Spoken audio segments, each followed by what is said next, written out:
So I thought it would be an interesting thing for all the entrepreneurs out there to hear a story, rather than a story about an immediate rocketing success, which is so boring, Snapchat, Facebook. Wouldn't it be great to hear a story about a success that took a very long time, a success that took years of almost going out of business? Because the reality is, for many entrepreneurs we know, sometimes we hit a really bad day, sometimes we hit a really bad week, and it's really bad when it's a whole month. For Shazam, it was 6 years that were really bad. 6 years. So that's what today's story is about. But it begins on a positive note when we were on top of the world.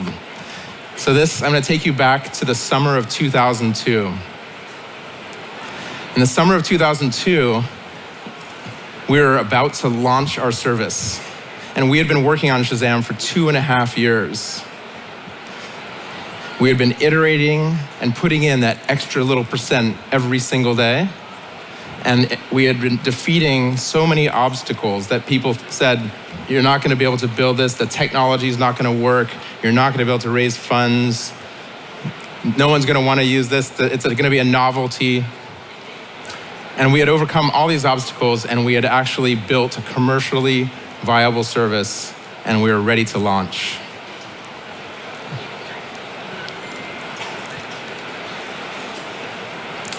And then we had so many things that we felt like were going so well for us.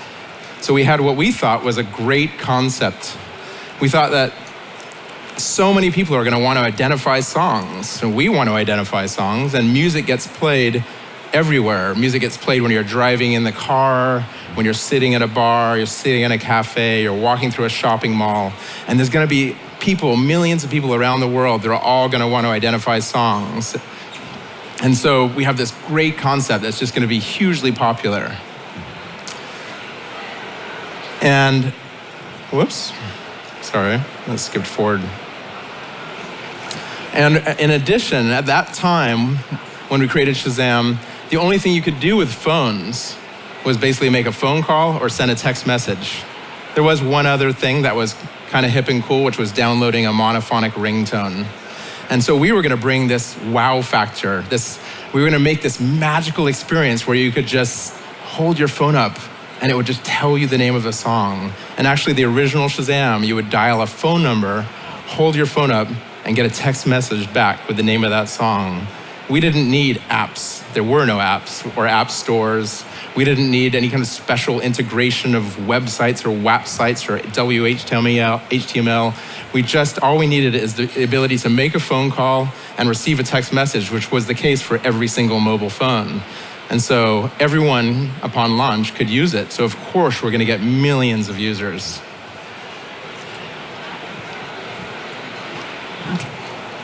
And we had done the impossible. We had invented this amazing technology. So many people had told us that this technology couldn't be done, and actually it didn't exist. We had met with professors from Stanford and from MIT and from Berkeley, people who were professors focused on electrical engineering with a focus on audio signal processing, and they said that it's not possible to do this. You can identify music, but not with all this ambient noise that you have around you. It's introducing all that noise and this massive scale of songs that you want to search is just not going to work reliably, is what they told us. But we found our fourth co-founder who had 4 degrees from Stanford and a PhD in digital signal processing. And even after he thought for so long that it might be impossible, we finally cracked the code. We invented a technology that was basically a 3-dimensional graph called a spectrogram that graphed energy peaks of sound against time and frequency, and then found the unique, robust points that are time-aligned within a noisy sample of music collected over a mobile phone, and then searched in hundredths of a second across the fingerprints of millions of songs. And we had to overcome all these problems, but we had done it. To give you a sample of what or an example of what we had accomplished, I'll just play a little sound clip for you of a song.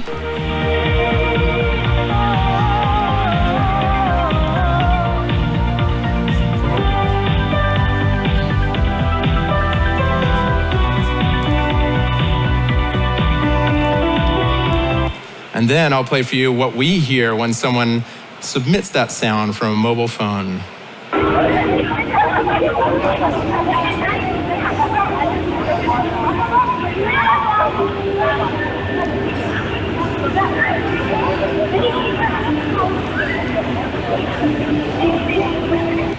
So you can see why so many people told us it was going to be impossible.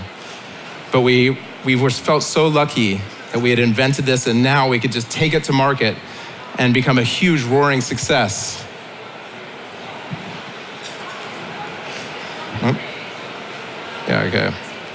And so we did take it to market, or first to the investors. And it was a bit of a challenging time. It was 2000 to 2001. The world was falling apart at the seams. The dot-com bubble had exploded. VCs were not investing. And they were definitely staying away from consumer businesses. And we took it to VCs, and then more VCs, and then more VCs, and then more VCs, over 100 venture capital firms that we pitched to. And pretty much they all said, no, sorry, too risky.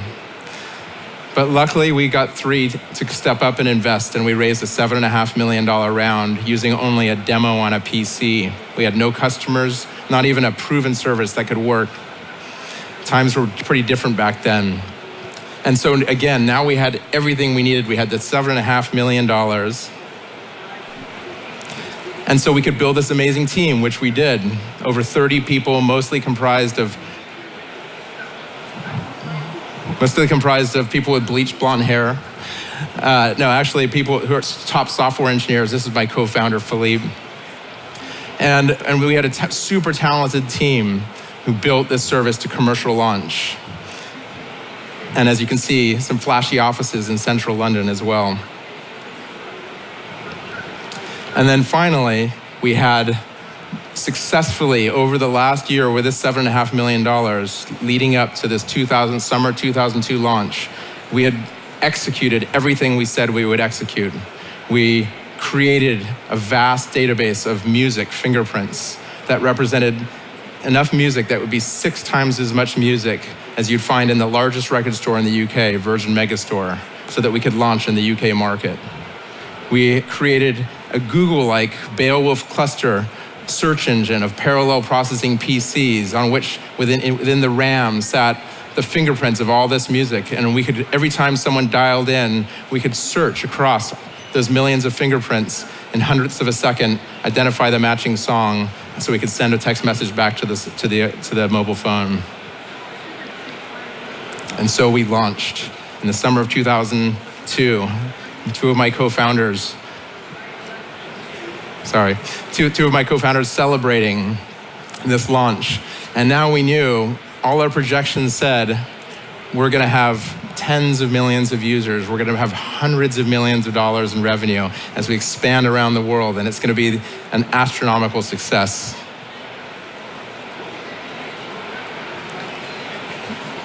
But then the reality hit. So we had a service. Everyone in the UK market could dial a phone number. Everyone in the UK market could hold their phone up for a few seconds, and we'd send a text message back to their phone. But instead of getting tens of millions of users or millions of users or hundreds of thousands of users, we got a few thousand users. And it didn't spread like wildfire, even though everyone we had showed this demo to said, wow, that's like magic, that's amazing. Oh my God, I would use that all the time. The reality was that it didn't spread like wildfire. It was a brand new behavior for people. There were no apps. People didn't use phones for anything again, except voice calls, text messages, and occasionally downloading ringtones. And so changing that behavior to get people to hold up their phone, dial a number, get a song to their phone, it was hard to get the message out.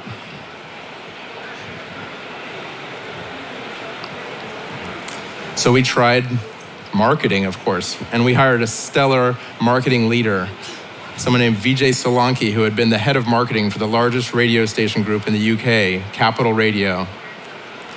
And we tried everything. We did banner ads, billboards, radio ads, TV ads. We even hired people to walk into bars and demo Shazam to random people in bars. And we thought, this will do it. This is going to ignite the fire. But it didn't. And for every X amount we spent in marketing, we would make nowhere near that in resulting revenue. So the ROI was just not there. So we just couldn't afford to keep spending money on marketing. And then here we are, only months after launch, single-digit months, and we're coming to the end of our $7.5 million. We're almost out of money. And it's still a very difficult time to raise money in 2002. VCs did not want to pour millions of dollars into a company that has this big burn rate with no customers, no hockey stick of growth, and definitely no revenues. And so it was a really, really challenging time. We thought it's probably all over. Even our VCs probably thought it was over. Fortunately, we're backed by VCs that then put more money in. But I can tell you it was definitely painful down rounds that we had for the next several subsequent rounds in those years. And we barely survived. And there were many times, month to month, that we thought we might be a month away from going bankrupt. And in fact, that actually lasted for several years. That lasted from our launch in 2002 until we did finally hit a hockey stick of growth in 2008 when the iPhone App Store launched. So for a 6-year period, we were essentially near death. And of course, when you have no money, you don't have money to spend, you end up having to do every entrepreneur's worst nightmare, layoffs, which is not really the best thing for morale when you've just successfully launched a service and done everything that you said you would do and executed to the T. But the reality was we had to keep the burn rate low. And we had, again, multiple rounds of layoffs at that time.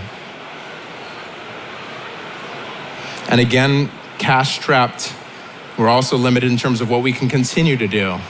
So we could barely invest in new things. For example, we had a feature called Song Mail, which was a sharing kind of viral feature that we thought could help drive the growth of Shazam. After you Shazam a song, you can now share that song. If one of your friends listen to it on their mobile phone.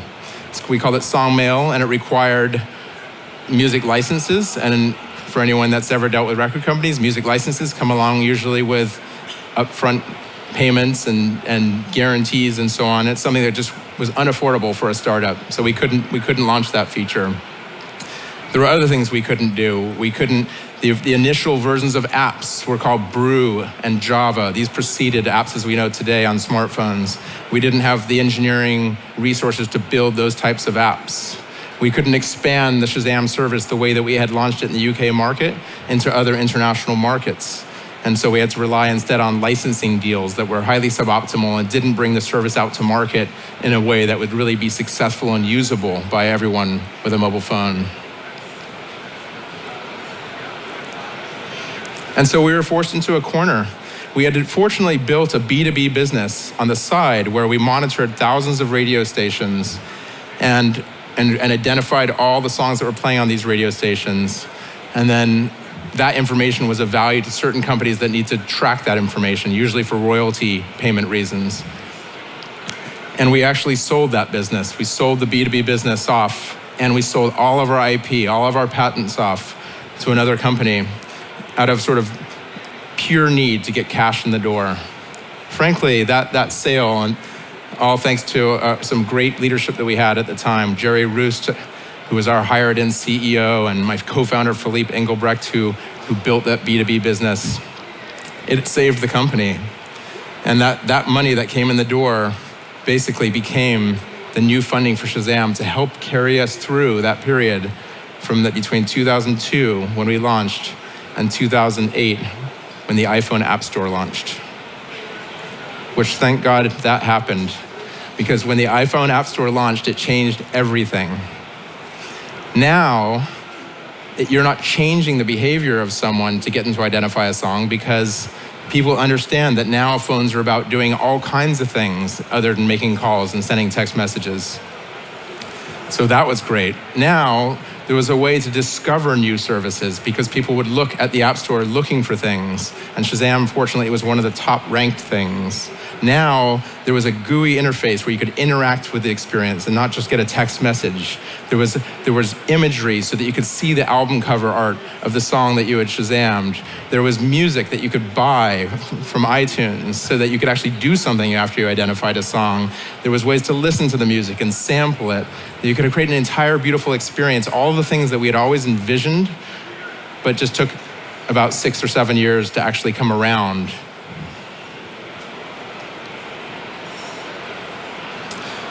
And so today, after that long 6-year period, and then fast forward to 2016, we've had 1 billion downloads. Every month we get 8 million new users putting Shazam on their phone.